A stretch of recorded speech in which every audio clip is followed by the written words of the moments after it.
అధికారం ఉంది, మీరు దాన్ని ముందుకు తీసుకెళ్ళమని నేను కోరుతా ఉన్నాను. ఆనరబుల్ 1 minute మహేష్ కుమార్ గౌడ్ గారు. ఐటీ మీద రేవంత్ రెడ్డి గారు ముఖ్యమంత్రిగా విజన్, శ్రీధర్ బాబు గారు మోస్ట్ ఎక్స్పీరియన్స్డ్ మినిస్టర్గా ఉండడం చాలా బాగా పోతుంది. నేను దాసోజీ గారితో I don't fully agree with him, but Dasoju గారు చెప్పిన దాంట్లో ఒకటి మినిస్టర్ గారు మెన్షన్ చేయదలుచుకున్నాను.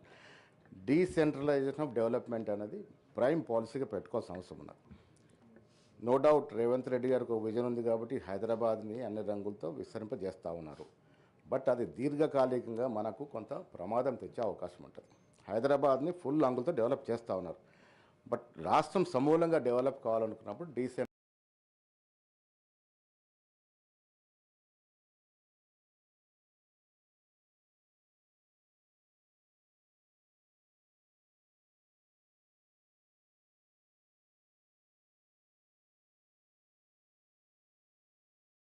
ఆఫ్ డెవలప్మెంట్ మీరు ఆదిలాబాద్లో పెడతారో చాలా సంతోషం. త్వరలో ఎయిర్పోర్ట్ వస్తూ ఉంది ఒక రాష్ట్రం.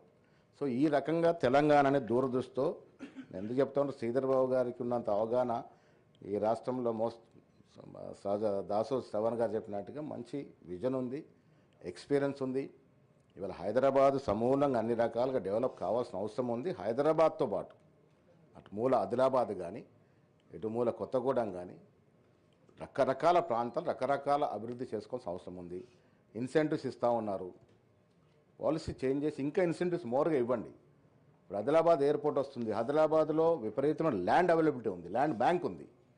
ఆదిలాబాద్ కూడా ఇప్పుడు ఆదిలాబాద్ చాలా పత్తి తప్ప ఏం పండదు, బట్ ల్యాండ్ ఉంది, ల్యాండ్ అవైలబిలిటీ ఉందిగా. అక్కడ ఐటీ సెంటర్ని ఇంప్రూవ్ చేసే ప్రయత్నం చేస్తే సమూలంగా డెవలప్ అవుతుంది. అదేవిధంగా మారుమూల ప్రాంతం మహబూబాద్ జిల్లా అక్కడ ఒక సెంటర్ పెట్టే విధంగా ప్రయత్నం చేయండి.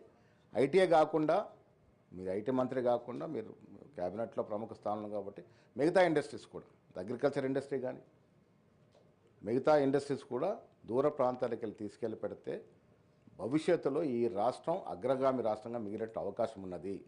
హైదరాబాద్ పీక్ వచ్చేసింది, అన్ని రకాలుగా అభివృద్ధి ఉంది. ఇక్కడ ఇంకా పెట్టాల్సిన అవసరం ఉంది. అది కూడా ఎందుకు ముఖ్యమంత్రి గారు పదే పదే చెప్తా ఉంటారు, హైదరాబాద్ నగరం అనేది ఈ దేశం ఉన్నటువంటి నగరాలే కాకుండా ప్రపంచంలో నగరాలతో పోటీ పడాలని.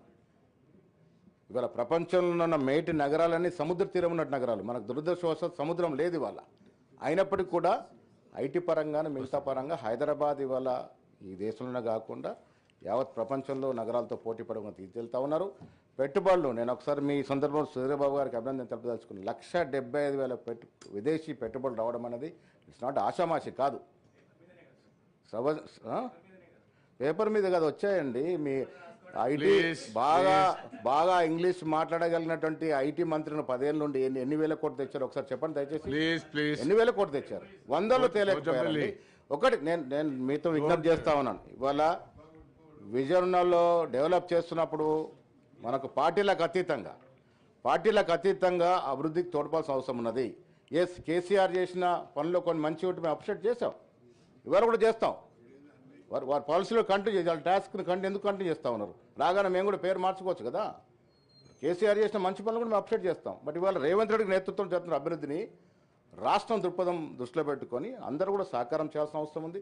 రాజకీయంగా బయటికి వెళ్ళి విమర్శ చేసుకుందాం, ఎన్నికలు వచ్చినప్పుడు రాజకీయం పోటీ పడతాం. బట్ ఇవాళ ఇంకా 3 సంవత్సరాలు ఒక దురదృష్టితో ఈ రాష్ట్రం ముందుకు పోతున్నాం. మీ అందరూ కూడా సహకారం చేయాల్సిన అవసరం ఉంది.